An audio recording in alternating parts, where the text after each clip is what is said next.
theyeshiva.net. We are up to Daf Yud Gimel Amud Aleph, the last line. Mamash, the last line. Amar Rebbe Lazar. Amar Rebbe Lazar, Yud Gimel Amud Aleph, the last line. So Achashverosh took Esther and he chose her as the queen.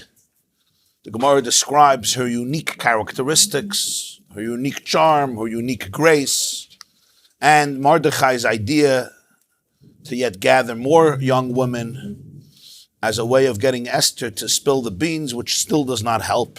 And now the Gemarah continues, Amar Rebbe Lazar. Maidiksiv, there's a pasuk in Job 36. Iyov Perek Lamed Vav. Lo Yigra Mitzadik Einov. We're now Yud Gimel Amud Beis all the way on the top. The pasuk says in Iyov, Lo Yigra Mitzadik Einov. Hashem does not withdraw his eyes from the tzaddik. The pasuk then continues, Ves melachim lakisei vayashivim lanetzach vayigbahu. He doesn't withdraw his eyes from the tzaddik until with kings on the throne, he establishes them forever and they are exalted. Says the Gemarah, what does it mean, la yigra mitzadik einov? He doesn't withdraw, he doesn't take away his eyes from the tzaddik. So Rashi says that the Gemarah is going to explain, the first Rashi, noisen einov b'maisa tzadikim l'shalom lem af liyamim rab mida b'mida. Nothing goes unnoticed. He never takes his eyes away means he's forever mindful, he's always attentive to the deeds of every person and rewards the person measure for measure, even generations later. Like Rashi says, af liyamim rab, no such a thing. What do they say in English? No, there's a cynical expression, no good deed goes unpunished. The Gemarah is saying the opposite. There's no such a thing, a person does something that doesn't have an impact, and doesn't have an impact generations later, even generations later. Everything ultimately creates a dent and an impact in the world. It may come out generations later, but God never takes away his eyes. La yigra mitzadik einov. Those are the thing, your great-great-grandmother did something and it was lost. There's no such a thing. The energy remains in the world forever, and that energy creates results. It creates results in the children, in the world around them, and so forth.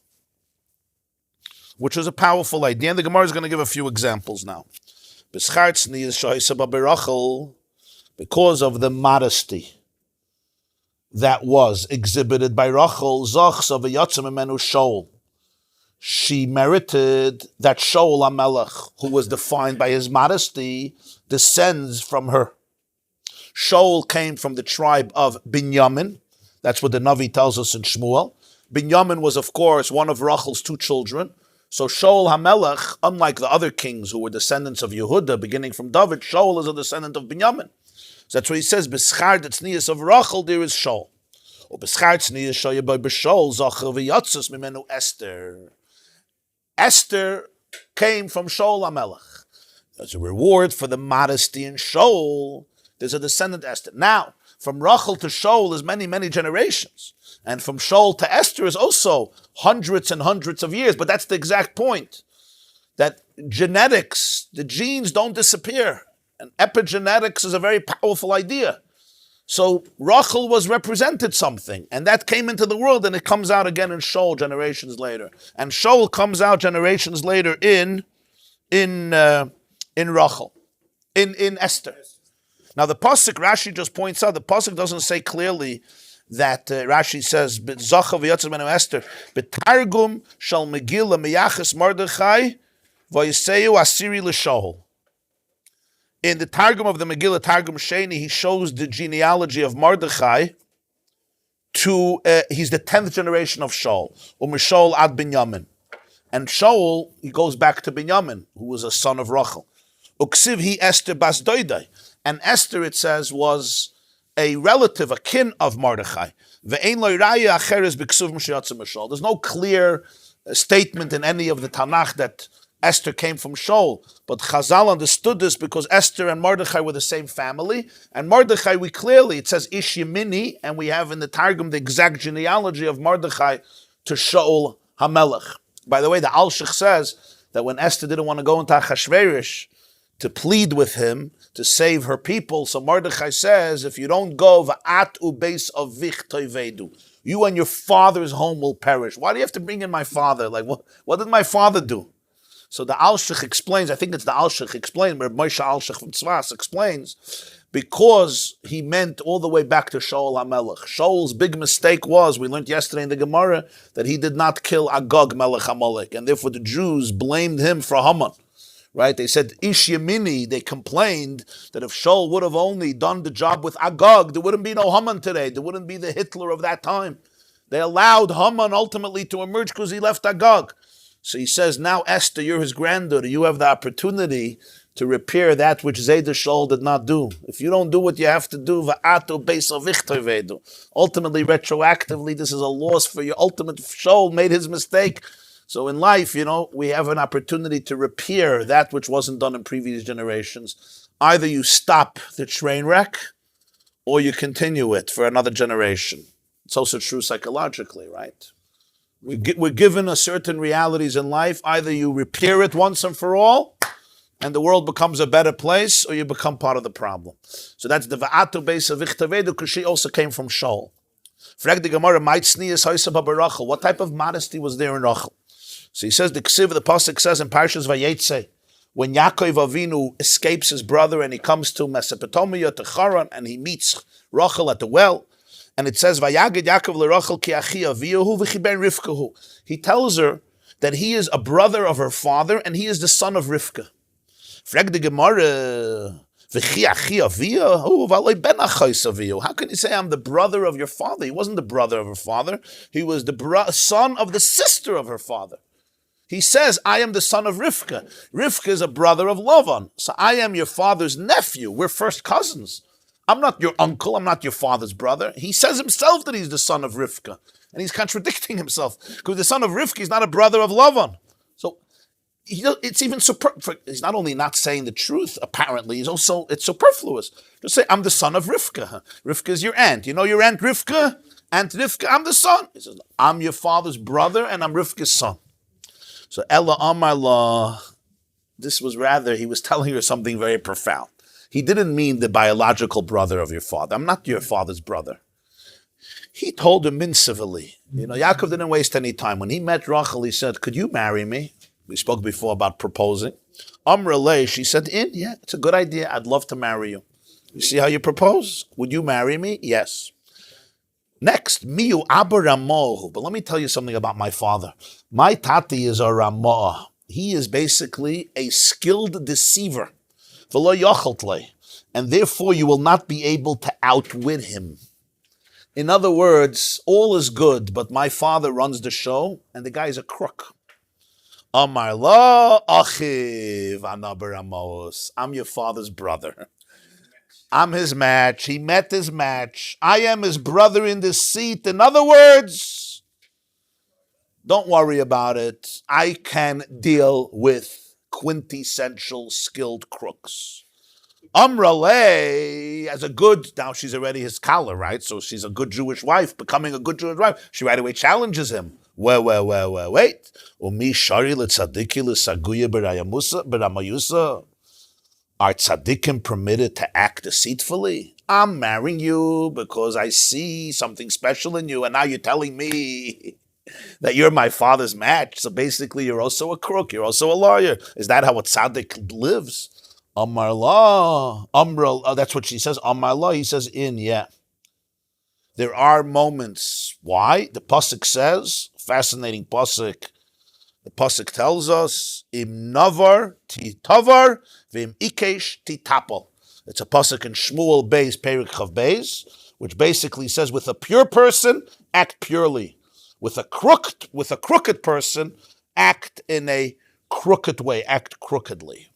In other words, im navar, somebody who's pure, the word bar levav is pure. Somebody who's pure, you be pure. But when somebody is crooked and trying to outwit you, to spatel. If you're going to be pure, you're going to, you could lose everything. Don't let a manipulator manipulate you. So B'meila, Yaakov says, yes, Sometimes that's what you have to do. It's unfortunate, but that's what you have to do.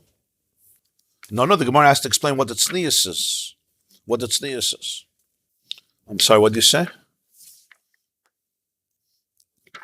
Somebody once gave me in the store a stolen check. It got me into a lot of trouble because I was naive. I didn't understand how he had somebody's social security check. He said he collects rent. I had a lot of trouble from him. But later on, he came to buy. I gave him change from a fake 20. He learned this Gemarah. Guy came to a doctor. He had arthritis.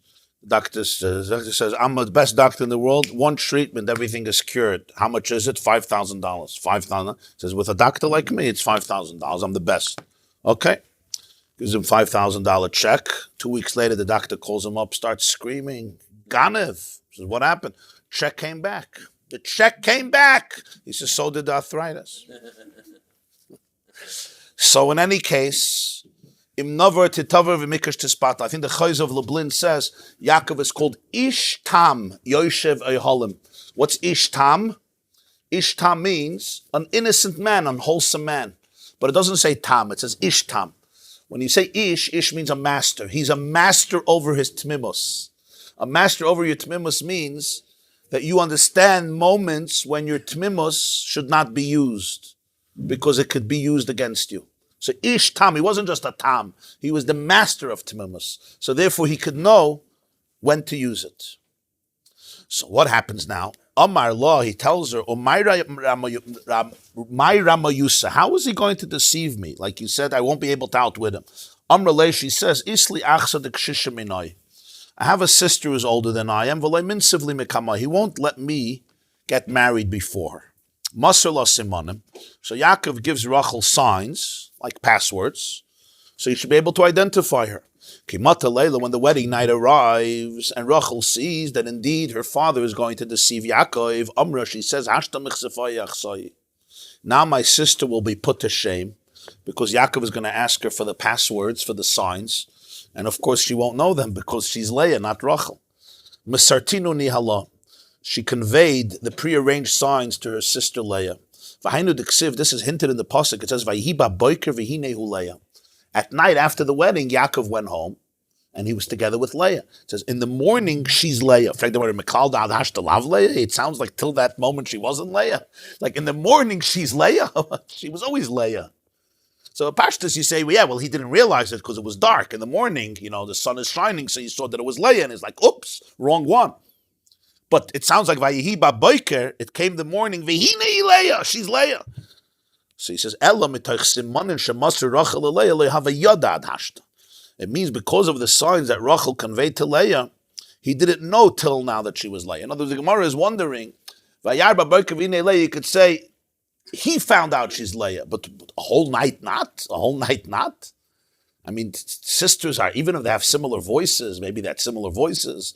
Some want to even say they were twins, etc. So it was pitch dark, but this fart ways to know.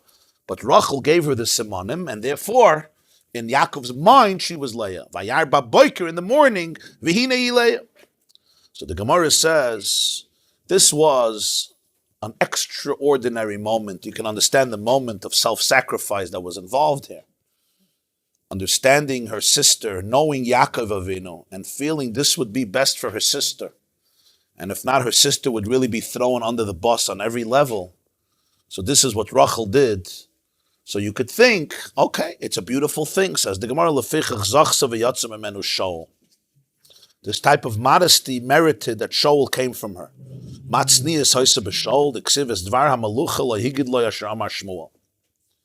He never told his uncle about the kingdom which Shmuel spoke to him about. Shmuel was a prophet. Shaul's father was Kish. The Navi tells us that his father lost his donkeys and he sent Shaul and a lad to go find the donkeys. And they couldn't find it and they went to Shmuel Hanavi. Shmuel Hanavi told them next morning that your donkeys were found, and he coronated him as the first Jewish king. When Shaul met his uncle said, what were you doing by Shmuel? He said, I went for donkeys. He would not tell him that he actually became the king of the Jewish people. This was the unique quality of Shaul. He was a completely modest person.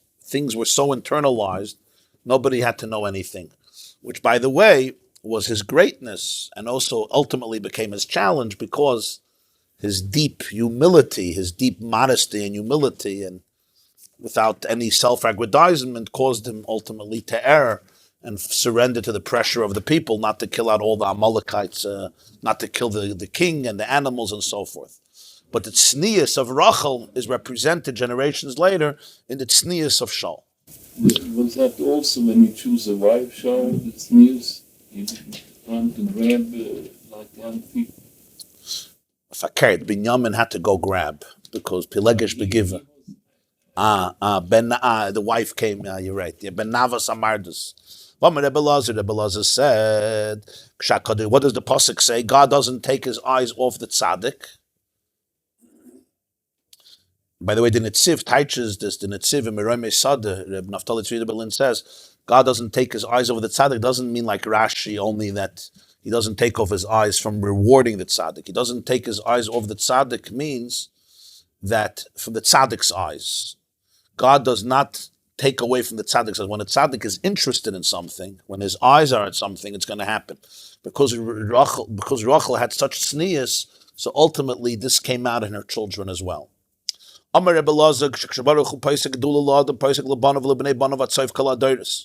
Hashem assigns greatness to a person, he assigns it to his descendants for all generations, children and grandchildren, till Atzoif Kol Hadoros.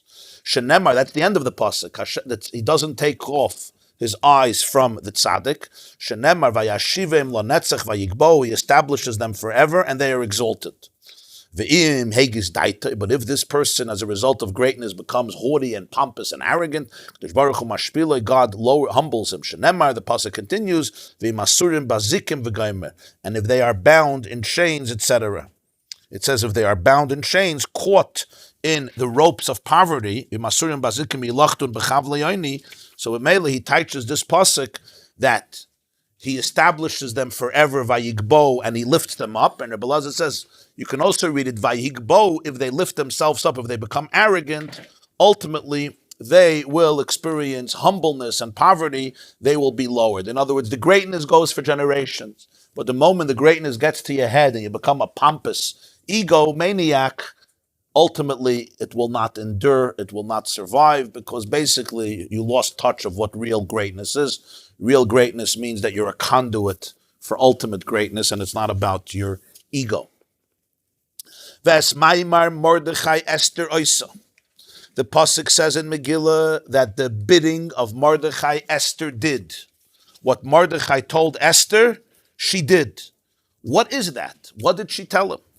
Rabbi Yirmiyah said, Shahoy Samara dam nida lachachamim. This is a fascinating answer. She used to show her menstrual blood to the sages to determine if she was a nida. The Gemarah does not say that what she did was she didn't tell Achashverosh who she came from, because that it says already in the Megillah that Mordechai told her and she did that. She followed. Here it seems like he told her something and she went and did it actively. First of all, the first thing that she didn't say is something passive. It's not an asiyah, it's an inaction. She was quiet. Besides, it says that already. So the Gemarah says, what did Mordechai tell her to do? What he told her to do is that when she was experiencing the blood of the cycle, she had to show it to the Chachamim to determine if indeed she was a nida. Because we know that when there is the cycle of blood, a woman bleeds, so she becomes a nida and she can't have marital relations.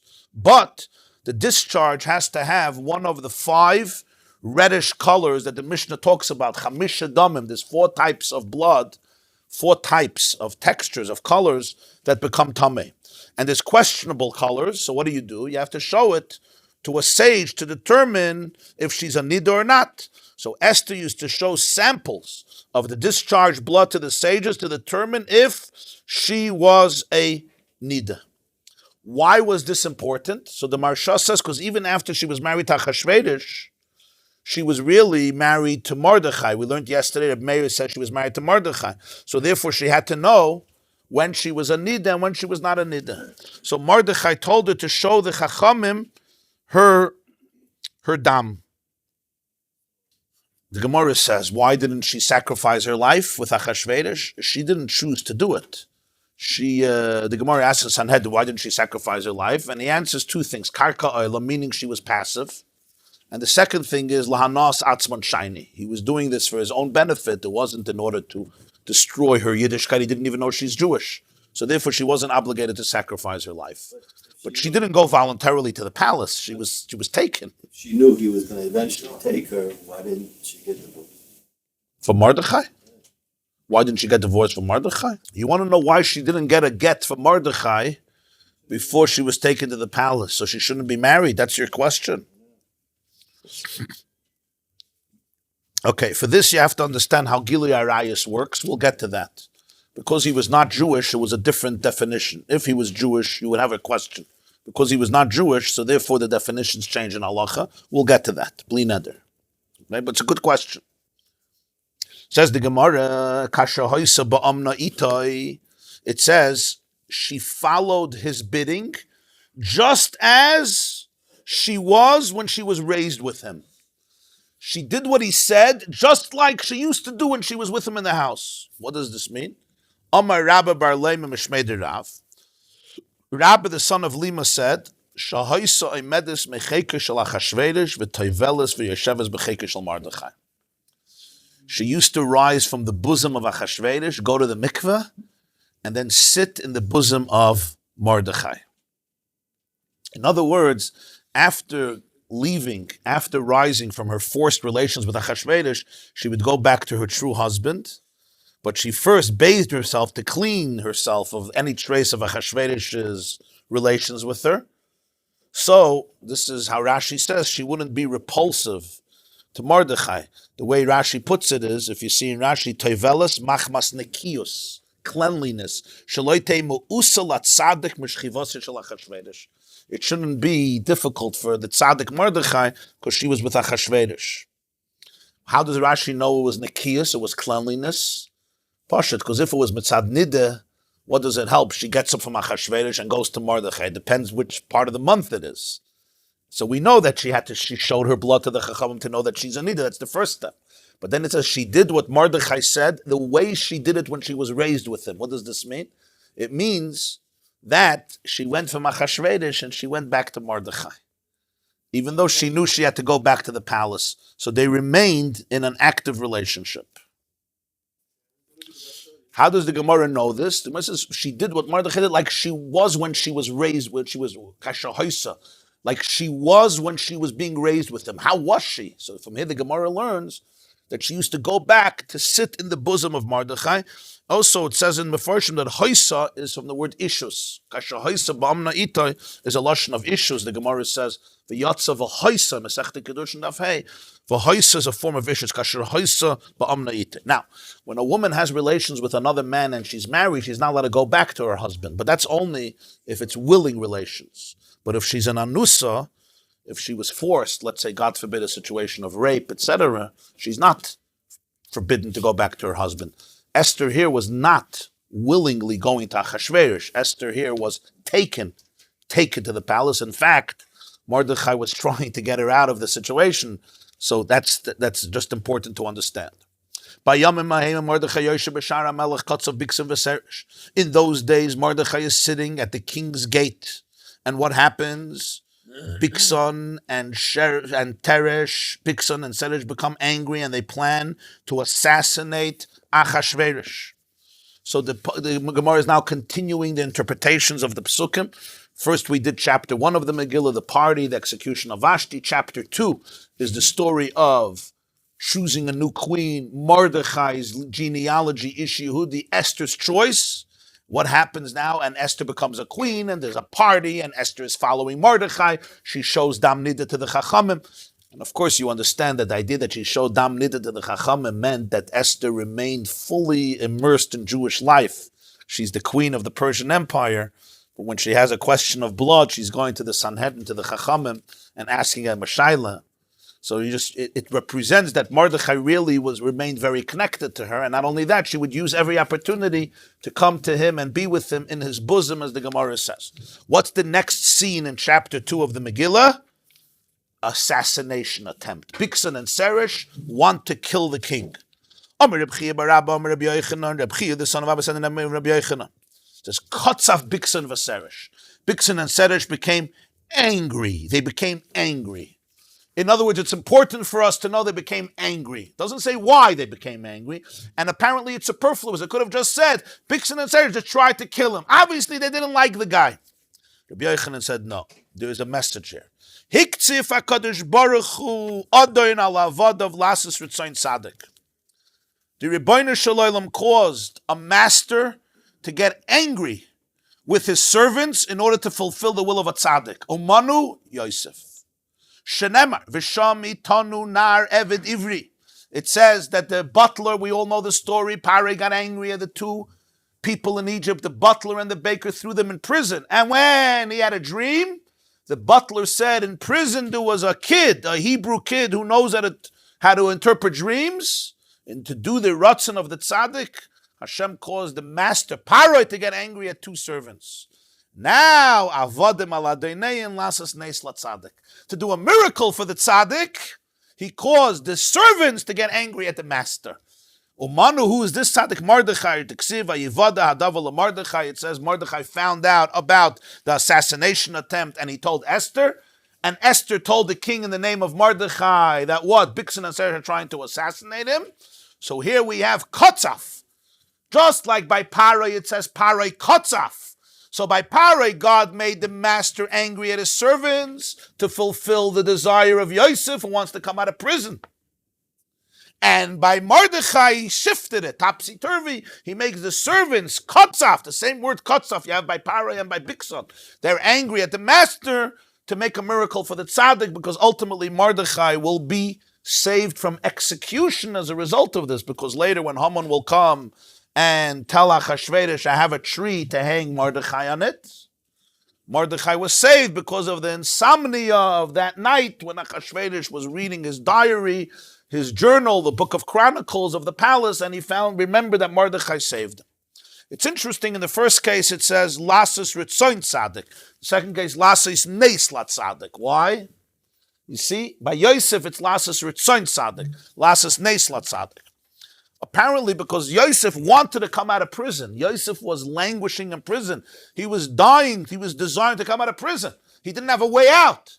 So by the butler having a dream and being in prison, Yosef's ratzon could be fulfilled. When Mordechai reported the assassination, he didn't have any desires. He wasn't in a bad position. He didn't know what's going to happen. There was no ratzon tzaddik. Lasas neis lat tzaddik. You see the diuk. By Yosef, there was a desire. He was in a predicament. He was languishing in shackles in prison. To do his desire to get out, God made this story. So he should have a way to get out of prison. But Mordechai didn't have a ratzon. He just reported he was a good citizen. He was a good Jewish citizen. He heard they want to kill the president, the monarch. He reported it. There was no agenda. But there was a miracle that would happen later without him knowing. If this is the case, why did God need the baker also to get in prison? Why not only the butler? Why only the whole way how Yosef came out was because the butler Yosef interpreted the dream of the butler that he's going to go out and get free, and he told Parai later, 2 years later, that Yosef knows how to interpret dreams. But the baker was also in prison, and he was hung. So why do you need both? According to this, that God made the master get angry at his servants. Why both? Only one. I'll get to Kasha, no? No, the Meshech Chachma asked this question. The Meshech Chachma, Reb Meir Simcha, Kohen of Dvinsk, asked this question.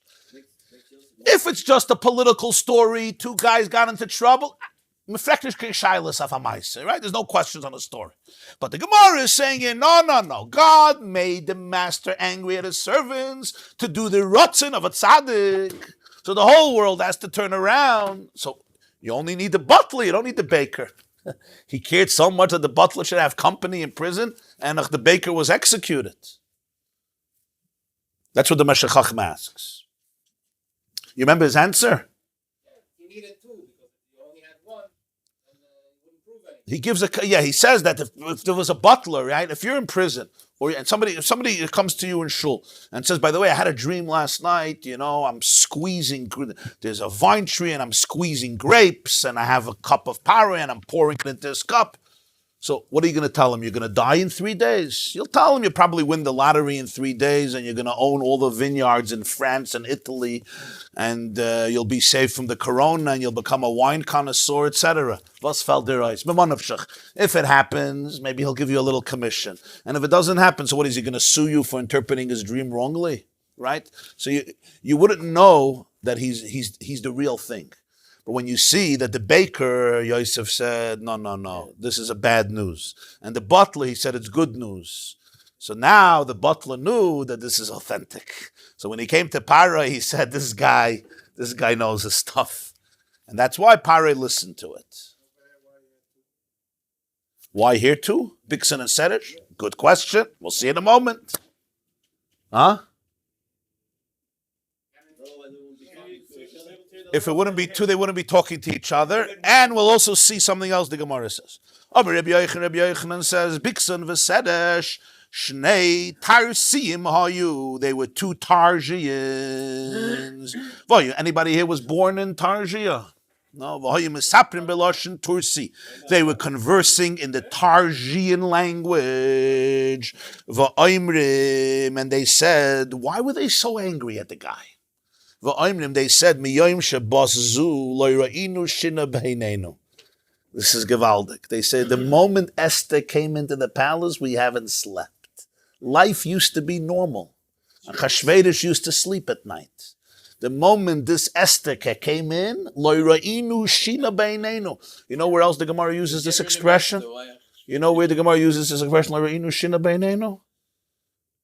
Simchas Beis HaShever, Rabbi Yishua ben Chananya. Right?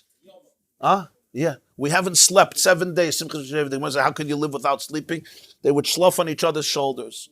The big son says, from the day that this girl came in, we stopped sleeping.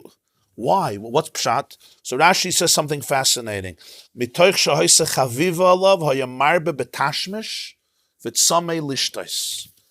he was so crazy about Esther, he loved her so much.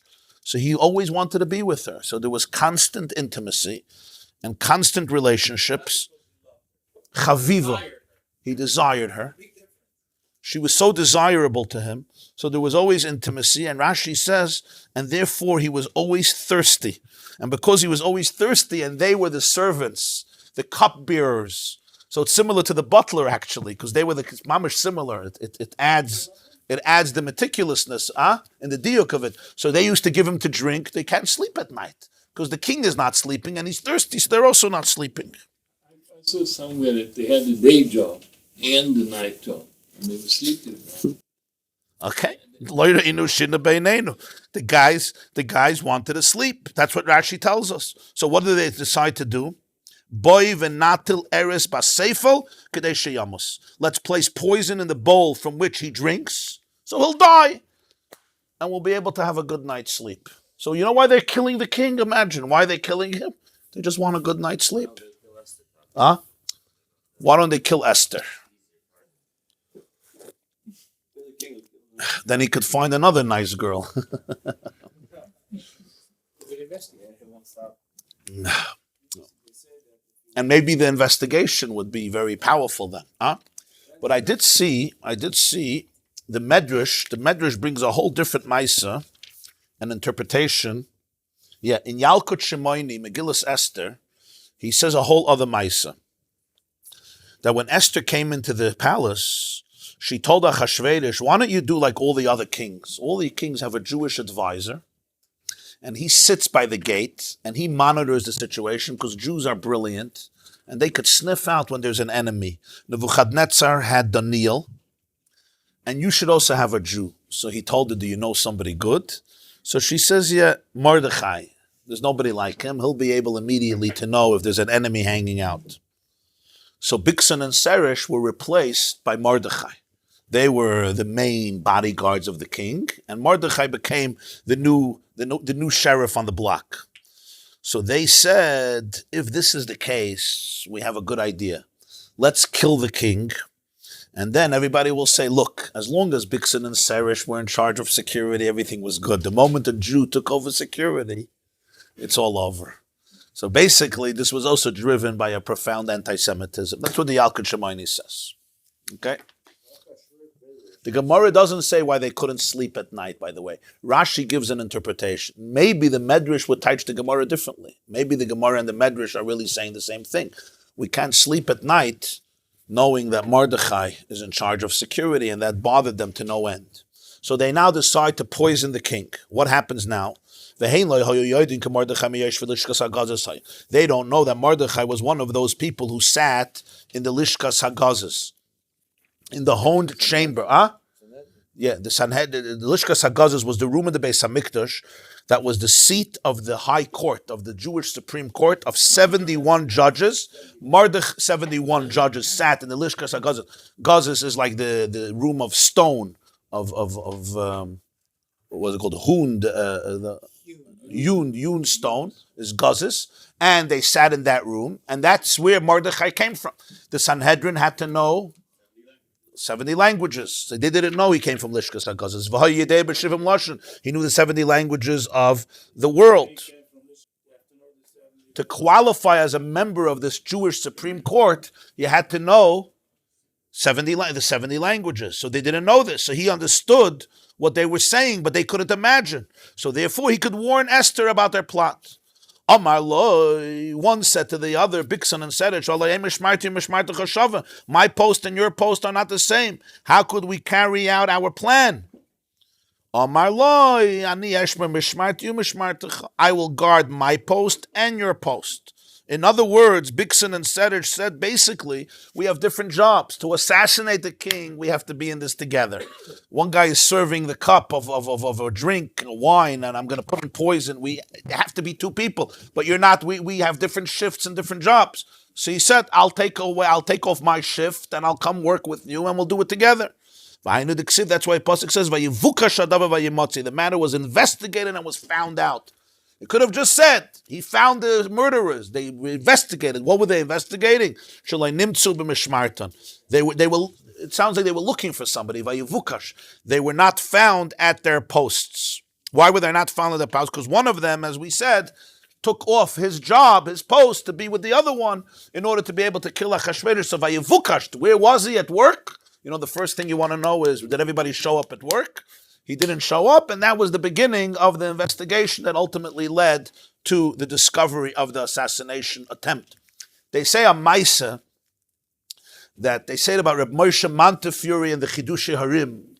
Could be it was other personalities, but sometimes stories happen to different people, and it's said about different people.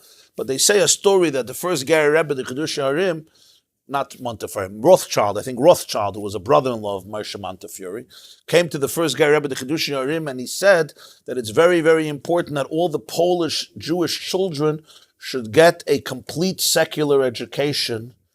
This was part of the Haskalah, the Enlightenment that traveled to Eastern Europe, where they wanted very much to alter the system of Jewish education because they felt that the Jews were primitive and archaic, and you have to open them up to broader knowledge. And the first thing would be to learn and become skillful in other languages. And the Chidushei Harim said that he feels that this will, when you saw what happened in Western Europe after the French Enlightenment, it will completely destroy the caliber of Jewishness in Poland. So he said, why don't you look at the Megillah? You see, Mordechai was the greatest Jew, and the man was a linguist. He knew all the languages. He was a man of culture. People are talking in Tarsi, and he understood. This is called a real Jew, an ultimately educated Jew. You should learn from Mordechai. This is the Jewish path. So the Chidushei Harim said, Fakert. From that story, you see the opposite. Why? Because Bixen and Serech would never think that a Jew would know these languages. Why would he never think they would know these languages? Because he knew that a Jew wouldn't know these languages. Mordechai happened to be an exception because he was the Sanhedrin. But why wouldn't they suspect that a Jew knows them? Because they saw Mordechai and they didn't suspect that he knows these languages. That's what he answered. Achar advarim eila. After these things, chapter 3 of the Megillah opens up, Achar advarim ha'ela. After these things, what happens? Achashverosh, Gidel HaMelech Achashverosh, as Haman ben Hamdasa bu ha'agogi. Achar mai, after what? Bixen and Seresh are killed. After this, Haman becomes a man. After what? There doesn't seem to be a connection. When you say Achar advarim ha'ela, it means there's a sequence. Because they were assassinated, Haman becomes the Persian prime minister. He becomes the most important. What's the connection? Amar Rava la'achar shabara kadosh baruch hu refuah l'maka. Fascinating. He would not make Haman the prime minister if Bixen of Seresh were not reported to the king by Mordechai. Only after God created a remedy for the affliction did he create the affliction.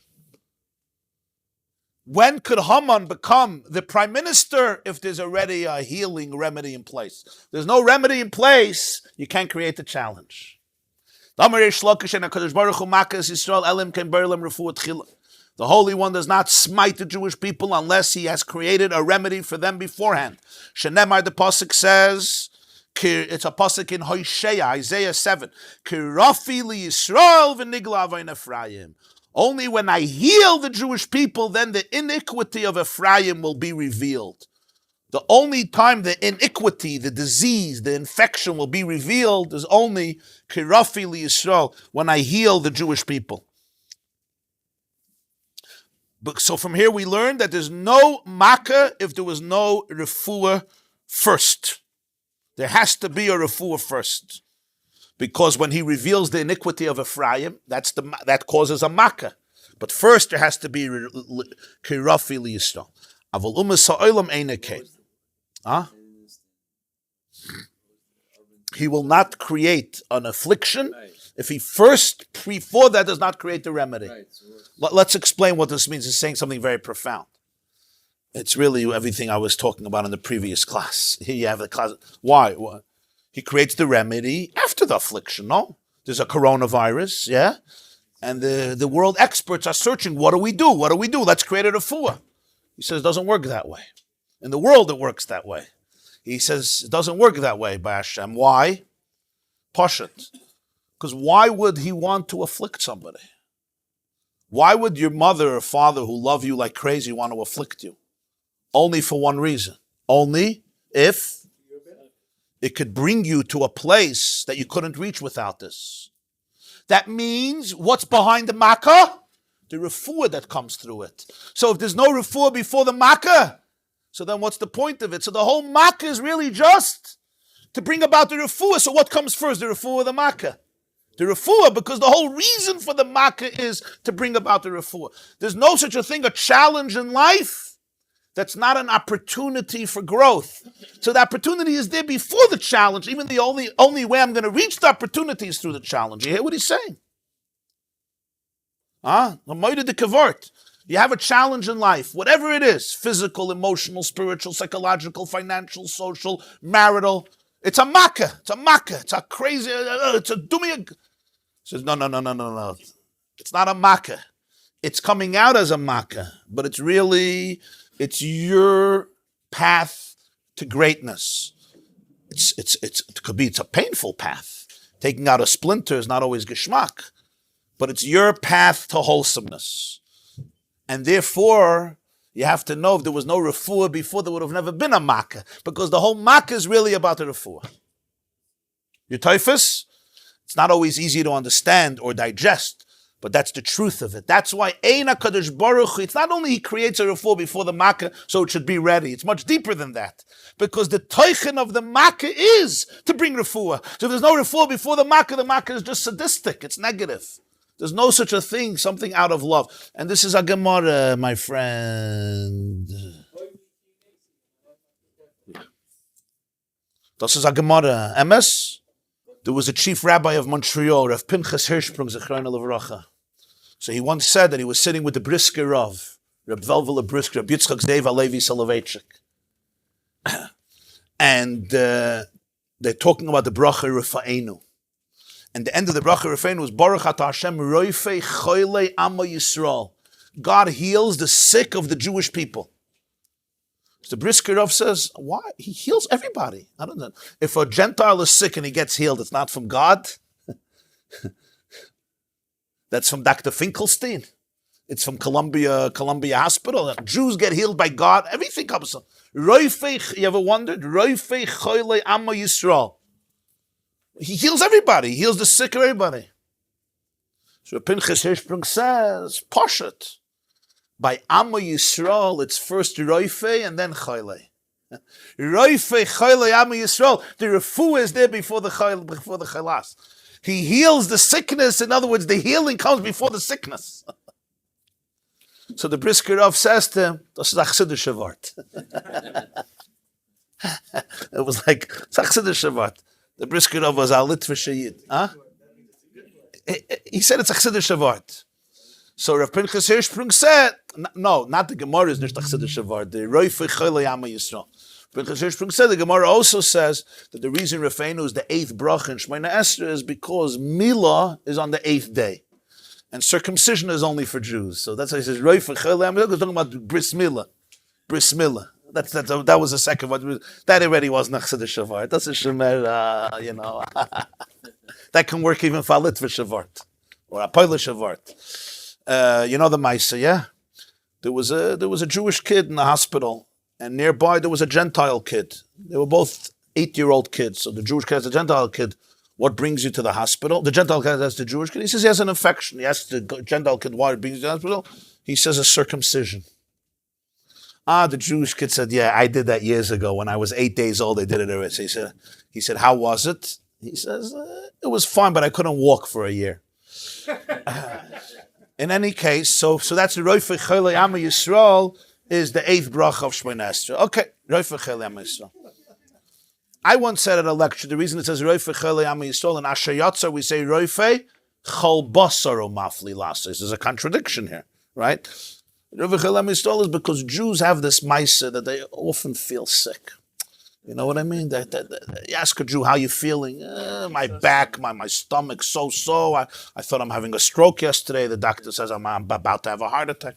So it's a special condition. Like Goyim are lucky they're not in that bracha. It's a special condition of this. Just anecdotally. In any case, that's the concept of Reish Lakish. If you have a challenge, it means there's a refuah before, because the teichen of the challenge is to bring you to a different place. So if the male the refuah comes before.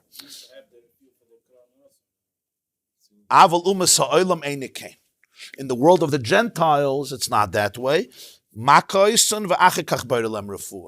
Smites them, and then he creates a remedy. Shenemar v'nogav Hashem es Mitzrayim, nogoif v'rafoi. The pasuk says in Yeshaya, Isaiah chapter 19, Perek Yites, v'nogav Hashem will smite Egypt, smiting nogoif and rafoi, and healing. It's not kirofi li Yisrael v'nigla avayin Ephraim. Only after the refuah will the sin be revealed. By the Jewish people, he says, only after the refuah will the sin be revealed. In other words, if you don't have the tools to deal with it, I'm not going to give you the challenge, because the whole purpose of the challenge is to deal with it. So you have to have the tools, so you need the refuah. It's a different mahal. So now Haman could become the prime minister. Why? Because there's going to be a serious challenge, but the refuah, the remedy, is in place. The chess game is set up. It says that Mordechai doesn't bow down to Haman, and it seems contemptible in his eyes to lay hands on Mordechai alone. Why? He doesn't want to kill only Mordechai. At first, he wanted to kill only Mordechai. Then he decided the nation of Mordechai, because the pasuk says, "Vayives be'enav l'shloach yad b'Mordechai levada, ki higidu lo yis'am Mordechai, vayivakesh lahashmid es kol haYehudim." So the Gemarah learns. He says he doesn't only want to kill Mordechai. They told him about the nation of Mordechai, and he wanted to kill all the Jews. So Rav says, read this pasuk well. First, he wants to kill Mordechai. Then he wants the nation of Mordechai. Manu, who are the nation of Mordechai? Rabbanon, the sages. They're called Am Mordechai because they're his chevra. The word Am also, the Gemarah says, it's Amisecha, right? Im she'itcha, somebody who's with you. Am Mordechai is im. They're with him. They're on his wavelength. They're his colleagues. They're the Chachamim. Ula b'soif b'chol Yehudim. And then he decides, no, all the Jews. So there were 3 stages. First, Haman I just want to kill Mordechai. He's not bowing down to me. Then I want to kill all the rabbis, all the sages. Then I want to kill all the Jews. That's why the pasuk says, "Vayiviz beinu l'sleichad Mordechai levada." He gidu loyas am Mordechai. Vayavakish Haman lahashmidas kol Yehudim. There were 3 stages, and I think what we see here is a very, very powerful observation, and that is initially Haman should only kill one person, the guy who's not bowing down to him. Why do you want to kill every Jew? Why are you blaming every Jew? Plenty of Jews are bowing down to you. So kill Mordechai. Mordechai is not bowing down to you. Get rid of him. Fine, you're good. Problem is done. But then Haman understands, no. This is not about Mordechai as an individual. Mordechai is representing something. He's representing the ideology of Judaism that does not believe in bowing down to anyone outside of God. Like we learned yesterday, Yehudi is kofer b'avodah zarah. So I have to kill everyone who represents this Judaism. So it's not just Mordechai, it's the Chachamim. So let's get rid of all the rabbis, all the teachers, all the sages, and then we'll have a beautiful world. And then Haman realizes, no. Every Jew is a Yehudi. Every Jew is a kofer b'avodah zarah. Even the Jew who denies it, be'etzem, what is he? He's a shtikel lekus, he's a chelik elekamimal. Every Jew is. Every Yid is Am Mordechai. Even a little baby. What's a little baby? A little baby girl. Educate her how you want. And she'll be a wonderful, she'll be a fascist, a communist, a socialist, a Bundist. Wie du willst, you'll do what you want. She can even join your Aryan race if you allow other races. No. If you're a Jew, kannst dich bucken von Heint bis morgen. Deep inside, you're Am Mordechai. 3 stages. And this is basically what you have to know about anti-Semitism. It starts with Mordechai, but it's not about Mordechai. People who are like Mordechai, but it's not even about them. Ultimately, it's Kol HaYehudim. Either Jew says, I'm a leftist. I don't believe in anything. I'm not the ultra-Orthodox rabbi. I don't wear shtreimel. I'm an atheist. I'm an agnostic. Lahashmidas Kol HaYehudim in Arvad Zokin Tavanosh. And unfortunately, we saw it in our generation, both by Stalin and by Hitler. There's some that say that Stalin just wiped out everything. They didn't eat him. Okay, since this is not a class on Stalin, so I'm not going to answer the question now. But if you know about the relationship of Stalin to the Jews, you know how right I am. Because the most loyal communists were ultimately all destroyed. It took a couple of years. The Jews who were the most loyal communists, they sacrificed their families and everything, beginning with Trotsky, of course, but everybody else wiped out, purged. The Jewish doctors, 1953, and he died on Purim. Yeah? He got a stroke on Purim 53. Hoorah. Okay. I'll tell you one day that story about hoorah. Purim 1953. I'm going to tell you a beautiful word from the Kloisenberger Rebbe. A Kloisenberger Chassid told this to me. Somebody said, it says in Tehillim, Hashem yispar b'chsoiv amim. God counts according to the writing of the nations. So what does this mean? God counts according to the nations. So Rosh Hashanah is January 1st. That's Rosh Hashanah because he counts b'chsoiv amim. So the Kloisenberger Rebbe said, I'll tell you what it means. He says, you go to any big rabbi or rav or rebbe or yeshiva and say, give me a list of real Jews. Give me a list of real Jews, right? So he's going to look around and goes, you're not the real thing. You know, you're dressed this way and you speak this way and you wear these types of clothes. So who's the real Jew? He's going to make a list of his inner circle. And everybody has their inner circle, and this one is not real, and this one is fake, and this one is apikoidus, this one's akoif, this one's chatzi apikoidus. He says, now you come to a Gentile, and you say, give me a list of Jews, of real Jews. Everybody's going to be included. Mitashtraimel, anashtraimel, from, very from, achsidisha, yeshivisha, modern. Even you call yourselves, you're all included. So he says, when Mashiach comes, he's going to want to gather all the Jews. If you ask the Jews, give us a list, a lot of people will be excluded. Hashem yisper b'chsoiv amim. The way God is going to count is he's going to ask the nations, tell me who's a Jew. Tell me who's a Jew. If he's a Jew for them, he's a Jew for me. That's what Haman realized. Hipil pur hu agoyrel lifnei Haman miyom liyom mechodesh lechodesh shneim asar hu chodesh Adar. We know the story. Haman casts a lot, and hipil pur. Pur is the Persian word for a goyrel, and what happens? He casts a lot from day to day and from month to month, and it comes out to chodesh Adar. Okay, it says miyom liyom mechodesh lechodesh. The Mefarshim say he did a very interesting thing. He had 365 notes for every day of the year.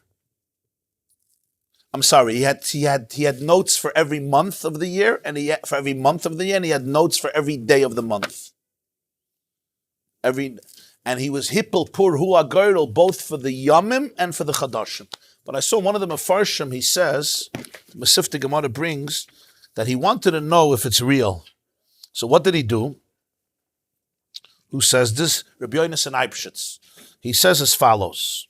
He took 354 notes, connected every day of the year. Aleph Tishrei, Beis Tishrei. He wrote 354 notes, that's a dreite. Okay? Each note had one day. Aleph Tishrei, Aleph Beis, Gimel, Dalet. I said Tishrei. Aleph Beis, 364 notes. Okay? He put it in one box. 365, 364. I said 364. We'll do with the moon. 354. Okay. He put it in a box. Then he took another 12 notes and he wrote Nisan, Iyar, Siv, and Tammuz, and he put it in another box. He takes from the second box one note. It says Chodesh Adar. Okay. Now he takes from the first box another note and he takes a look which day in the year it is. So if it says, for example, day 20, he realizes that's Sukkot. Day 20 is Sukkot. And the month is Adar. This is not a real thing. What happened? He took out from one box the month of Adar, and from the other box, he took out the day that matched the 13th day of Adar. In terms of the number of days, he basically was around 340 or somewhere, right? Like 340, 330s. He says, wow, this Geidel is really a good Geidel. And that explains why he's so happy about the Geidel. You understand? Yud Gimel Adar would be one of the last days of the year. So he took out the note of Adar, and then he took out the note, let's say 340. If you're starting Nisan, you're right. Depends when he started, Tishrei or Nisan. Okay, let's say not the last days of the year, after 6 months. So it came out to half. Yeah, let's say 180 or something. 100, 170. It came out to that area. No, because you said Aleph Tishrei. You're right. I was going with Nisan. I mixed up Nisan and Tishrei. So this is, Gemarah is going to say he got very happy. So was you get happy, a stupid Geidel you made? He said, ooh, there's a match here. There's a match here. This is good. Gemarah is going to say, Tana, we have a brayso. Kivin shenafal pur b'chodesh Adar. The Geidel happened in Adar. Samach simcha g'dola. He was happy. Not just happy, excessively. Omar, nafali pur b'yerech shemeis bei Moshe. The Geidel fell out in the month that Moshe died. Adar. That's great. This is good. If Moshe died, the Jews can die.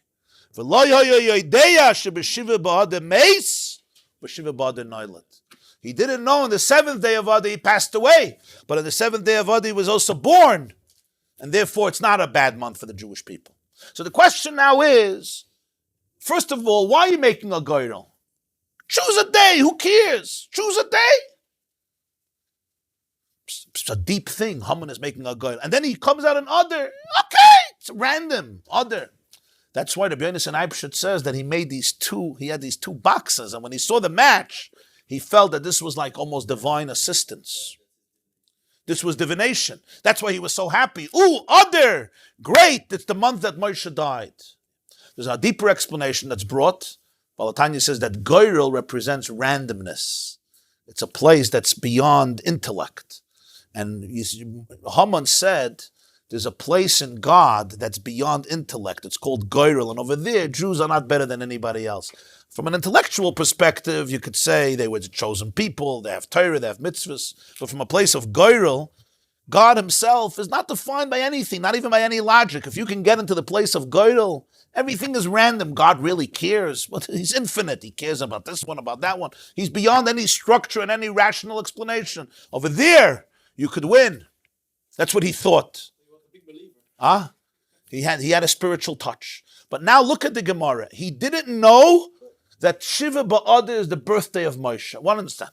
The same guy who taught him that Moshe died on the 7th Adar, because they didn't say Tachnan and Chaim that day. So the guy could have also told him that it was his birthday.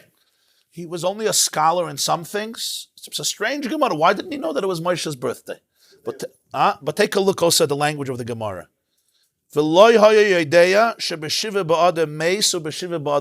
What's strange about this? He didn't know that Shiva Ba'adar Meis. He didn't know Shiva Ba'adar Noilad. It says, it should have said, Shiva Ba'adar Noilad. Also, what comes first, Meis or Noilad? You're born or you die first? Anybody knows? You have to be. Reb Shalom. You have to die to be born. So what should it say? Shiva Ba'adar Noilad or Shiva Ba'adar Meis? The order is wrong. First of all, he didn't know that he died on Shiva Adar. It should have just said Shiva Ba'adar Noilad. Also, the order is very strange. Pshat is, Haman knew that Moshe was born on the 7th day of Adar. He knew Moshe was born. He wasn't an Amarit. The guy knows the Yartzeh. Doesn't say anywhere in Tanakh when Moshe died. You know that. Doesn't say anywhere. The way we know he died Zion Adar is from a cheshbon. Because it says that when he died, they mourned him for 30 days.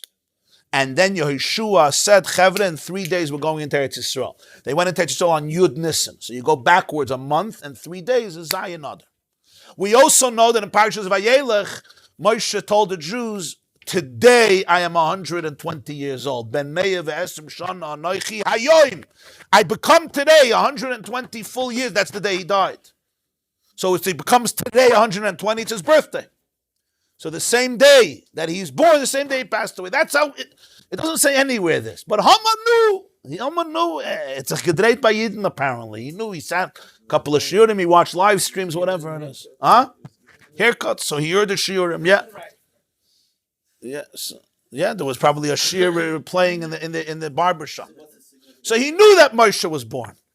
The Gemarah says, Lo hayyu yedei shebeshiva ba'adar meis ubeshiva ba'adar noilad. He thought, of course, Moshe was born, but then he died. And when somebody dies, kaput, they're finished. Kaput, they're done, right? You're dead. You know what he didn't know? B'shiva ba'adar meis ubeshiva ba'adar noilad. When Moshe Rabbeinu passes away, it's not the end of Moshe Rabbeinu. It's the beginning of Moshe Rabbeinu. It's the birth of Moshe Rabbeinu. It's just that Moshe Rabbeinu in his physical body is not manifested. But Moshe Rabbeinu's soul and his spirit is born. It gets transplanted into every single Jew. It remains forever, like we learned some for the difference of Shlomo and the other kings. If you have power or you have influence. If you have power and you're dead, there's no more power. Influence is the other way. Sometimes it just begins much more. It begins after you die, or it increases much more. That's how Rabbi Yonasan Eibschitz teaches it, the Moira Einayim teaches it. He says, B'shiva ba'adar meis, or b'shiva ba'adar noilad. When Moshe dies, that's the day he's born. A tzaddik doesn't die. A tzaddik's death is a new birth. It's a death of one form. A tzaddik's death is just a new birth in the world.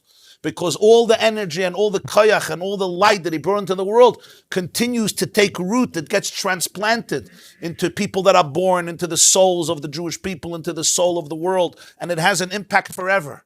So for him, Zion Adar meant the end. He didn't know that it's not the end, it's the beginning. It's the end of one era, which is sad, but it's the beginning of a new era. That's the pshat. The Herst, that Shiva Ba'adar, when he died, he was also born. Born in the form of Yehoshua and born in the form of every Jew. The Gemarah said, the Zohar says, Pashtusa de Moshe, b'chol dara v'dara. The extension of Moshe happens in every single generation. So it reminds me of like in nature when there's a vacuum, there's a tendency the vacuum gets filled with light. Like Rabbi's talked about when there's an empty space. So when the tzaddik leaves the world, it creates a vacuum. So more good has to come in somehow. Yeah. I think the Arizal says the level at which the tzaddik leaves stays in the world for all his people to connect. Yeah. Like it's released from the physical, goes spiritual all around the world. Yeah. What does Haman say? He comes to Achashverosh and he says, Yeshnoi am echad. There is one nation which is mefuzar mefoyred bein ha'amim. It's scattered and separated among all the nations of the world. That's what he says. Mefuzar mefoyred bein ha'amim. And what? Their religion is different than any other nation. They don't follow your laws, and it's not worth it to leave them alive. Amar Rava, leke yada yada lishna bisha kaman. Nobody in the world knew how to slander as skillfully as Haman. There's no master of lishna bisha like Haman. You could learn what a lashon hara is. Amalei.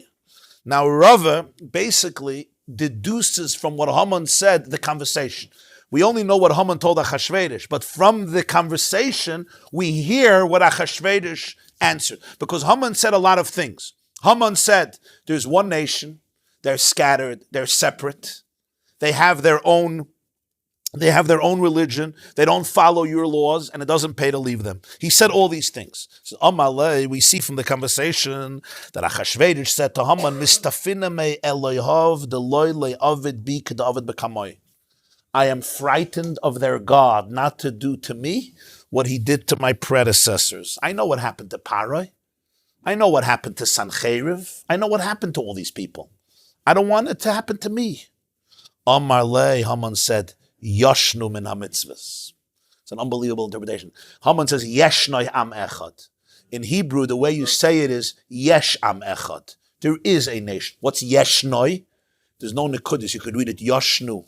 This one nation has fallen asleep.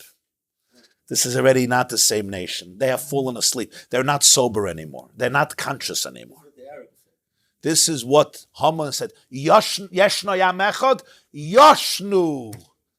Yoshnu min ha-mitzvahs. They have fallen asleep from their mitzvahs. They are not engaged anymore. They're like fallen asleep. In other words, they have departed. They have detached themselves from their mitzvahs. Yoshnu. In this case, when they're asleep, you know who else is asleep? God is asleep. Relax. Achashverosh says, I'm scared of God. Haman says, you don't have to be scared. They're asleep. You know who else is asleep? Because that's the koyach of the Jewish people. They're so connected. They're so connected. You would say, what do you mean God? They're asleep, but God is not asleep. But the pshat is that when a father is so close to a child, they are so deeply connected, the state of the child, kivayachal, affects the father or the mother. So he says, you're good. When they're asleep, reality changes. Amar le izbuhu rabbanon. There are still the chachamim, the rabbis. They're not asleep. Amar le, Haman said, Am echad hein. It's one people, it's one nation. No. Everybody is in the same boat. Everybody. Yoshnu, they're asleep. He says, not everybody. He says, Am echad. It's ultimately one nation. They're connected. If a Jew is in a state of slumber, every Jew is in a state of slumber. Kol Yisrael arevim zeh b'zeh. Baal Shem Tov says, arevim doesn't only mean guarantor. Arevim means mixed, integrated. Arevim also means sweet. We're one. Am echad. It's one nation. Therefore, when I'm telling you the Jews are asleep, it affects everybody. But I don't understand how, if he would say that the sages are awake, why isn't he would interpret that everyone is awake? The sages were awake, but the rest of the people were asleep. The same language as it says. He's saying if the sages were really awake, everybody would be awake. The sages are not really awake. Yes, they're not really awake. The sages are not really awake. Therefore, everybody else, the sages would really be awake. Yeah. Shema Toimar, now you're going to say, if I kill the Jews, I'm going to make your kingship bald. What does this mean? There's going to be a bald spot in your kingdom. One section of your kingdom will be depopulated because the Jews are gone. Don't worry. It's not an issue. You know why? They're scattered abroad among the nations. So that's why he said, Mefuzar bein ha'amim. It's not going to create a bald spot if you get rid of them. They're all over the place. Okay? Next. Shema Taima, you might say, Isana minayu. You know, they do a lot for society. The doctors and then dentists and accountants and lawyers and professors and teachers and thinkers and politicians and businessmen. I mean, you destroy a whole nation. You know how many Nobel Prizes they won? Shema Taima, you're going to say, there's tremendous hana. You know, a king doesn't do this. Mefayred. He uses the word mefayred, which comes from the word preda, a mule. Jews are like a mule. It does not bear fruit. A mule is barren. The word preda is like the word mefurad. This is what Haman meant. Mefayzer, they're scattered, so there's not going to be a bald spot. Nobody's even going to notice. Mefayred, they're like mules. Jews don't give a benefit to society. They take their resources. It's all about the Benjamins. It's all about the Benjamins. Huh? This is Haman speaking. This is Haman speaking. Haman speaking. Mefayred. They only draw from your resources. They deplete your resources. They don't give back. There's no hana. You hear what he says? Huh? Okay. Shema Toimer Ikebedinsimina, you're going to say, yeah, but there's still a small province that's made up of them. So you don't want to destroy that. He says, Talmud Learn B'chol Medinas Malchusecha. Haman says, they are in all the provinces of your kingdom, completely all over the place. And because they're completely all over the place, it's not even going to be noticeable. Not only will it not be a bald spot, there won't even be a small Medina that will be depleted. The Marsha says something else. And this reminds us of Birabidjan. Marsha says what it means is, you might say, Ike Medinsa, why don't we take all the Jews and put them in one Medina, Birabidjan. That's what Stalin wanted to do. We'll put all the Jews in one Medina, and that's it. You won't have a problem, you know. Put them in Uganda, give them their little state, and they'll be fine. So that's what he said. Bechol Medinas Malchusecha. Bechol Medinas Malchusecha means they're all over the place. And they're there. You're not going to be able to gather them. Interesting. That's how the Marshal learns. Next, Haman continues and he says, "V'daseyem shaynos mikalam." Their laws are different from all other nations, and they do not do your laws. So what is this? V'daseyem shaynos mikalam deloy achli minon. They will not eat our foods. They won't marry our women. And they don't marry their women to us. That's pshata seyem shyness. Our foods they won't consume. Our women they won't marry. And they won't allow their women to marry us. They don't observe the king's laws. What's this? First he says they have another religion. They're eating, they're married, they're separate. But now something else. The mafki lekula shata B'shahi pahi. They waste the whole year and they scream, Shahi pahi. What's Shahi pahi? Rashi says, what's Shahi pahi? Shabbos hayoim, Pesach hayoim, v'anu asurim b'malacha. All year they're screaming, Shabbos, no work. Pesach, no work. That's what they do all year. You want them to work? No, it's Shabbos, I gotta go. It's Friday, it's almost Shabbos, Erev Pesach. Now, funny thing is, Mafkila, why are you laughing? Because it's true. He's laughing because it's true. Finally, he agrees with Haman, huh? The Mafkila Kula Shata, the whole year. What do you mean the whole year? Shabbos is once a week and Pesach is once a year. Huh? The pshat is, Jews are busy with Shabbos a whole week and with Pesach a whole year. Mayim shalonu, we're baking matzah, b'dikas chametz. You got to go here. You got to cut the wheat 6 months before. They're busy cutting wheat. Shmurima. It says mafkila kula shata. A whole year gets wasted because Shabbos hayom, Pesach hayom. That's what drove him crazy. Mainly you want to do the mitzvah, but the hachana to the mitzvah, the preparation, the enthusiasm. A whole week revolves around Shabbos. We don't even have days for the week. We don't have Sunday, Monday. Hayom yom yishim b'Shabbos, yom sheni b'Shabbos, yom shlishi b'Shabbos. The Ramban says this. It's all Shabbos. Oh, it's coming Shabbos. Geht Shabbos, bald Shabbos, Erev Shabbos. Ayid Sonntag, Tracht Montag, was wird sein Dienstag? Mittwoch Trachte, Donnerstag ist schon Erev Shabbos. A Jew Sunday thinks on Monday what's going to be on Tuesday. Wednesday he thinks it's Thursday already. Tomorrow's Erev Shabbos. That's what Haman says. Shabbos Hayom, Pesach Hayom. Shabbos and Pesach. Yeah. Also, of course, Shabbos and Pesach represent the idea that there's a creator. Shabbos is the idea that there's a creator, and Pesach is the idea that the creator cares about us.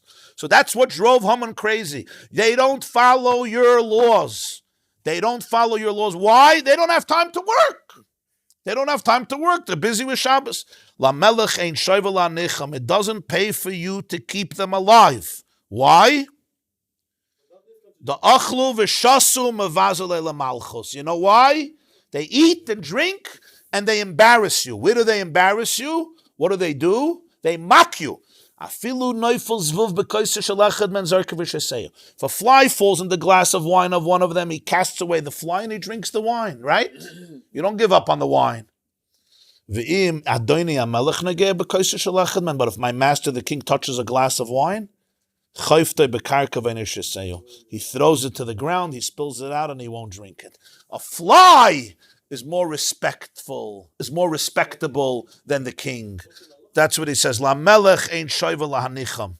Not only are they not part of the workforce and they're lazy and they always have excuses not to work, but not only that, in their daily life they mock the king, try to touch a cup of wine of them. Because we all know the din of yayin nesach. If wine is poured for idolatry, if there's a libation for idolatry, you're not allowed to eat it, you're not allowed to drink it, you're not allowed to even benefit from it. The Chachamim were geyser that even wine that's touched by an idolater, even though you don't know that he poured it for Avodah Zarah, is still asur bahana, right? That's the halacha in Shulchan Aruch Yeredeya, Kuf Chav Gimel.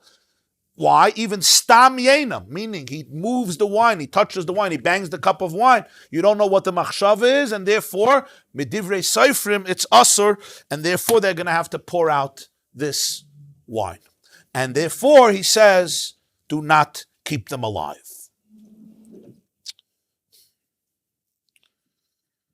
Shabbos Hayom, Pesach Hayom. So it's interesting. So what did Rava do here? He took Haman's words, and from Haman's words, he figured out a whole exchange. Yeshnoi, Am Echad, Mefuzar, Mefeiret Beina Amim, right? The same shyness mekalam as when we read that in the Megillah, it just looks like, he's just saying more and more. There's a whole conversation happening. Achashverosh is worried about God. He says, you don't have to worry about God. The Jews are asleep. God is asleep. In parentheses, this explains a Moed Kavart. The Gemarah says that where does Toikfoy Shalnes begin? Where does the miracle begin? Balayla Hahu. When the king wakes up, he can't sleep. The Maril says that from there the Balkaira should raise his voice, because that's where the Nes happens. The question is, that's actually not so relevant to the Nes. He couldn't sleep and he rewarded Mordechai, but even if that wouldn't have happened, Esther was having a party and she could have done whatever she did even without. I mean, it's a nice addition to the story, but it's not essential to that story. Even if Mordechai wouldn't have been led on a horse, Esther could have made a party and saved the Jewish people regardless. So it says in Yalkut Shimoni, Balayla unadada shnas hamelech, Balayla unadada shinas malkoi shel olam. The king of the world experienced insomnia that night. The king of the world. What's pshat? Because Haman was telling him, Yashnu, the Jews are asleep. You don't have to worry about God. The Jews are so connected to God. When they're asleep, Kivayachal, the father, so to speak, is also in that state. What was the Nes of Purim? The main Nes is despite the fact that they were asleep, the king woke up, and automatically they also woke up. Huh? So that's Yashnu, they are asleep. Next is, the Chachamim are not asleep. It's Am Echad, it's one nation. And I want to show you an interesting thing in Halacha that reflects this. Am Echad, one nation. The din by Karban Pesach is the end of Pesach, the Pesachim, and the din is by Afikaiman also. If a person is sitting at a Seder and you fall asleep in the middle of the Afikaiman, and you wake up, you're not allowed to continue eating it. You know that? Why? Because just like if you go to another place, you're not supposed to continue eating the afikomen, because like a carbon pesach, you have to eat it in one place, you don't take it to another house.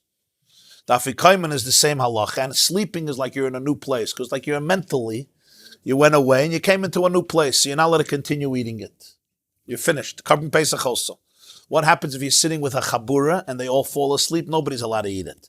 But if some of them stayed awake, then you fall asleep, you could continue eating it. Why? Because the fact that they remained awake means that you're also continuing the same story, because even though you fell asleep, but you're part of a chabura. Right? So it works both ways. So here he says, because they did not cause the olam here to wake up, so it's am echad, everybody is asleep. The problem is that the Jewish people are a major population, and if you kill them, it's not good for the country. He says, mefuzah, they're all over the place. They give benefit? No, they're mules. They're a bunch of mules. Just exile them to a country? You can't gather them together. So that's over. Now there's new problems. They have this crazy, weird religion. They don't marry us. They don't eat from us. What's worse is no work. There are always excuses for laziness. Shabbos hayom, Pesach hayom. And what's worse is it's a mockery. They mock the king in their behaviors. So what's the idea? What does Haman suggest? Im al melech toiv yikasev la'abdom v'aseres alofim kikar kesef eshka deyosam malacha. Which means, if it pleases the king, let it be written to destroy them, and 10,000 kikar. Kikar is a mass of silver, a very large unit of silver, heavy weight called kikar. In English, they called it a talent. 10,000 talents. Talent was like a heavy weight of gold. A certain weight was kikar. And this is 10,000 kikar. I will weigh in the hands of those who take charge of business to bring it into the king's treasuries. 10,000 kikar kesef.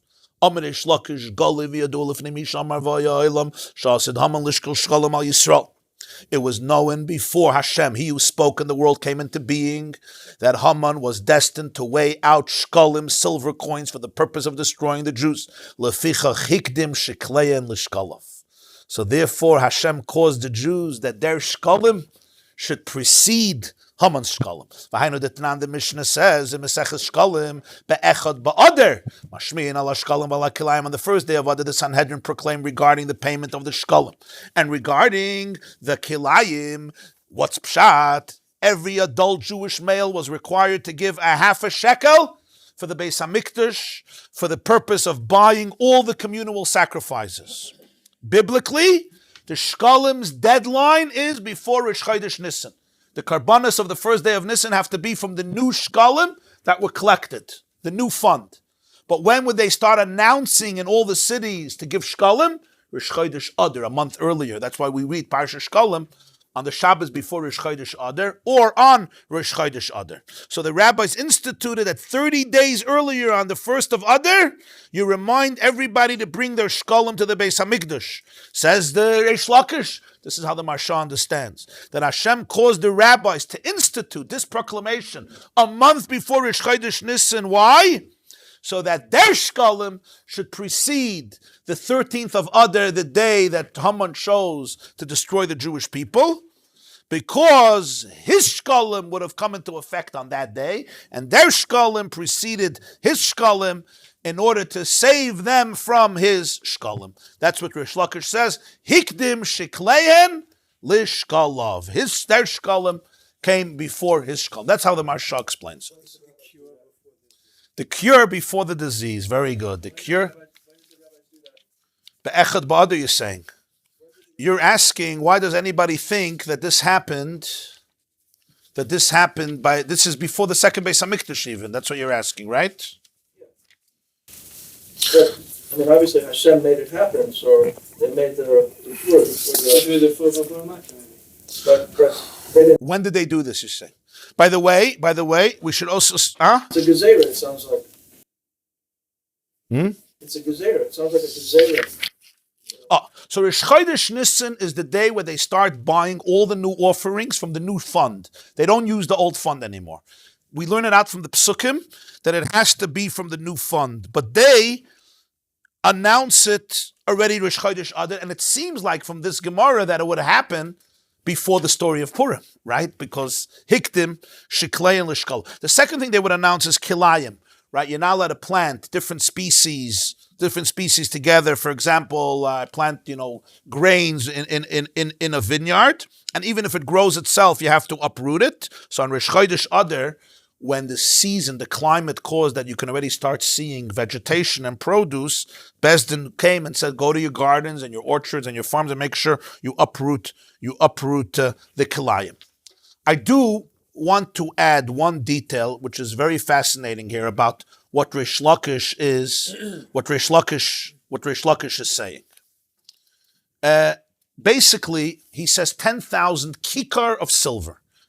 Kikar was called a talent. It's an ancient unit of mass. An ordinary kikar or talent of silver corresponded to the weight of 1,500 shekel. So 10,000 kikar would be 10,000 times 1,500. The Jews gave a half a shekel. What was a shekel? A shekel was a specific weight of silver, around 14 grams of silver. That was a shekel. A half a shekel would be like 7 grams of silver. The shekel was the standard coinage used by the Jews in the desert. A dollar bill weighs 1 gram. A dollar bill weighs 1 gram. A half a shekel is around 7 grams of silver, and the expensiveness was based on the weight. A whole shekel is around 14 grams of silver. So everybody had to give a half a shekel, which is a silver coin weighing about 7 grams, to the Beis HaMikdash. You can't give more, you can't give less. Ha'ashir lo yarbe, hadal lo yamit. You give mamish a machzis ha-shekel. The Rambam writes in Hilchos Shkolim, the half shekel mentioned in the Torah is equal to 160 grains of barley. In modern measurements, it would be approximately 7 or 8 grams of silver. It's impossible to know silver's value in biblical times. At today's rate, a gram of silver costs 50 cents. 7 grams of silver is $3.50. So machzis ha-shekel would be around $3.50. Again, I'm just using today's numbers. A whole shekel would be double that, which would be about around $7. Okay? So Rish Lakish is telling us that since Hashem knew, it's just something I wrote about this, since Hashem knew that Haman is going to weigh out a hefty number of shekels, how many shekels? Yeah? Remember, I told you, 1 kikar is 15,000. How many shkolim is 10,000 kikar? 15 million shkolim. Haman offered Achashverosh 15 million shkolim, because a kikar of silver is 1,500 shkolim. 10,000 kikar is 15 million shkolim. 15 million divided by 1,500? Come on, you took math. 10,000. 15 million divided by 15,000, by 1,500 is 10,000. He's giving 10,000 kikar kesef. Every kikar is 1,500 shekel. Haman offered 15 million shkolim to the palace. Says Reish Lakish that the machzis ha-shekel that a Jew gave, canceled out the 10,000 kikar kesef that Haman gave. Now let's think about the comparison between these two payments, okay? The Jewish people were giving money for the Beis HaMikdash, for a carbon. Haman was bribing Achashverosh. Their shkolim would cancel out his shkolim. So the Marsha tells us that since they gave shkolim on Rosh Chodesh Adar, therefore it preceded Yud Gimel Adar. Now when did Haman give the shkolim? He didn't give them Yud Gimel Adar. He gave them in Nisan. He wanted them to be killed. He wanted them to be killed in Adar. He gave them in Nisan. Right? So really the Jewish give the shkolim before Rosh Chodesh Nisan. So the truth is, whether it's the date or the time he gave it, the Jews gave the shkolim, or at least announce about the shkolim, before it. So Marsha is saying it was the intuition of the sages to precede Haman's shkolim, both in terms of Nisan, it's anyway before, and in terms of Adar, it's also before. Tosfos on Daf Tezayin says something powerful. He says, I heard, Shamati, Tosfos on Tezayin Amar Aleph, Asara alfei kikar kesef, oilin chatzi shekel lechol echad mi Yisrael, shahayu sheish me'es elef ksheyatzim ha'mitzrayim, va'amar sheyitin la'chashverish kol pidyoinam. Tosfos says Haman gave a certain amount of money, which was equivalent to the machzas hashekel that Jews gave when they left Egypt. It's the same cheshbon. What's the cheshbon? Haman chose the amount of 10,000 kikar silver because he knew that it equals the total amount of half shekalim given by the generation of Jews, 600,000 men, between 20 and 60, who left Egypt and gave a half a shekel. That was Haman's cheshbon. Tosfos doesn't explain it. The Bach, Rabbi Yoel Sirkish, 17th century, he says as follows. Listen to this. A normal lifespan is 70 years. The obligation to contribute the yearly half shekel begins at 20. So how many half shekel do you contribute from 20 to death? 50. 50 half, 25 whole, over the course of your life. 600,000 men then, over 50 years, contribute 15 million shekalim. Because 25 times 600,000 is 15 million. A kikar of silver is 1,500 shekalim. 15 million shekalim equals 10,000 kikar. That's the amount Haman gave to Achashverosh for the right to destroy the Jewish people. You get that? You get that? Every Jew gave 25 whole shekel. 600,000 times 25 is 15 million. One kikar is 15,000 shekel. 10,000 times 1,500 is 15 million.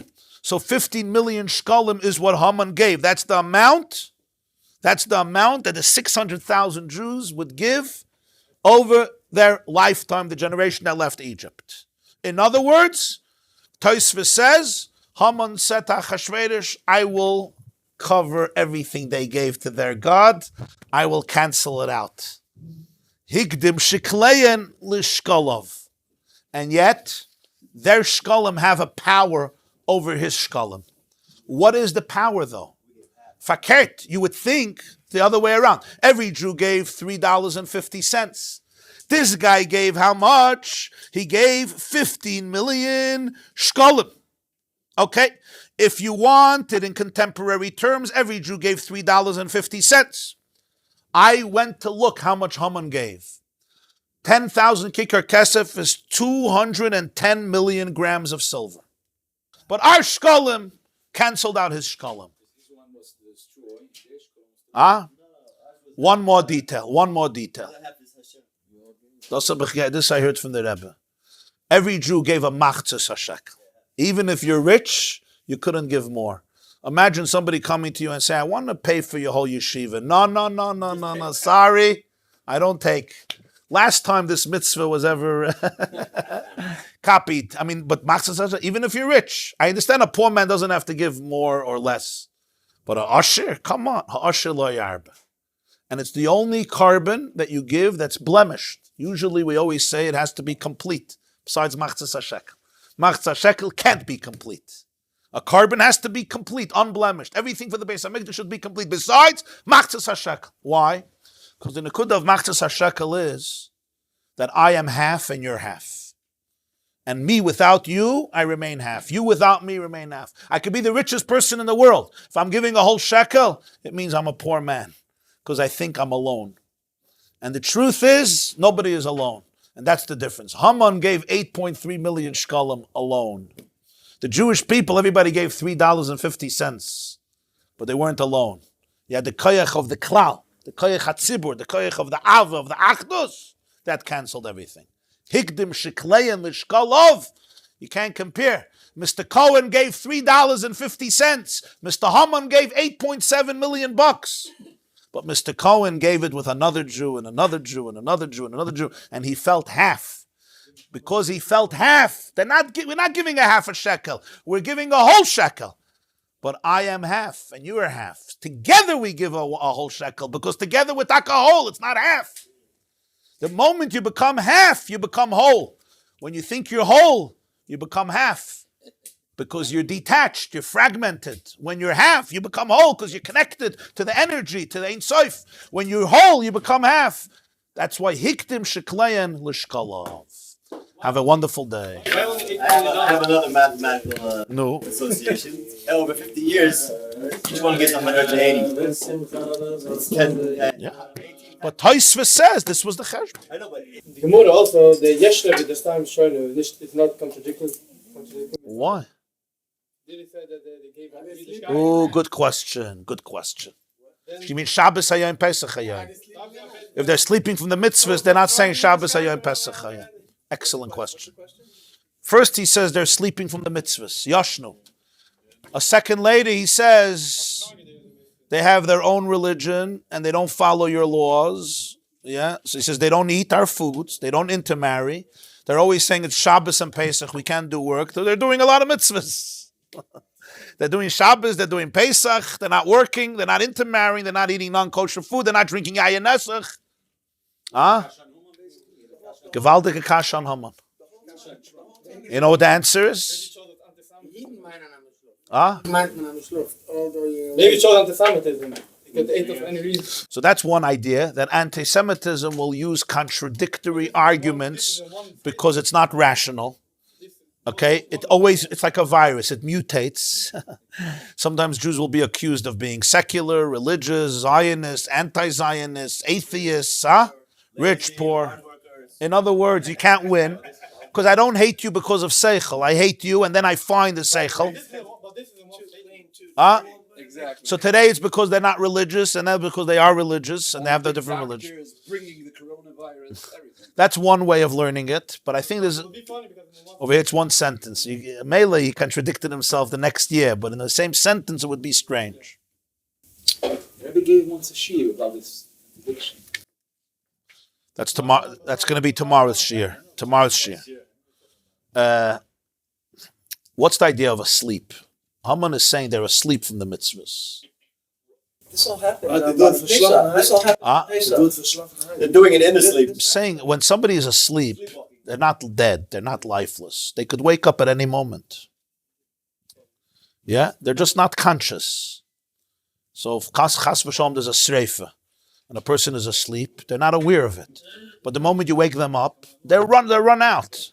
Because asleep means everything is there. They just have to be woken up. The moment they're woken up, it's all over. So Haman was saying, Yashnu min ha-mitzvahs. Even Haman was saying, they're asleep from the mitzvahs. But a sleeping person is very similar to an awake person. The moment you wake him up, he's back on track. So even Haman was saying that the worst that can happen to the Jewish people is that they fall asleep. The moment they wake up, they're completely awake. So there's there's no difference. So then Achzor should be afraid to because Could be that if they're asleep, they're doing everything subconsciously. They're not really awake when they're doing the mitzvah. They're asleep to the mitzvahs while they're doing the mitzvah. And the king woke up on Pesach. The king woke up. It was on Pesach that this happened. And I mentioned to them the other day. The Beer Mind Times says that Hashem saw that. Yeah, they were asleep. They were asleep for the mitzvahs. They weren't eating chumetz. They were fasting on Pesach. There's one mitzvah I go to sleep from. It's a very good order. You're giving a good order. You're saying a good order. First he says they're asleep, then he says they're crazy religious. This class is brought to you by theyeshiva.net. Please help us continue the classes. Make even a small contribution at www.theyeshiva.net/donate.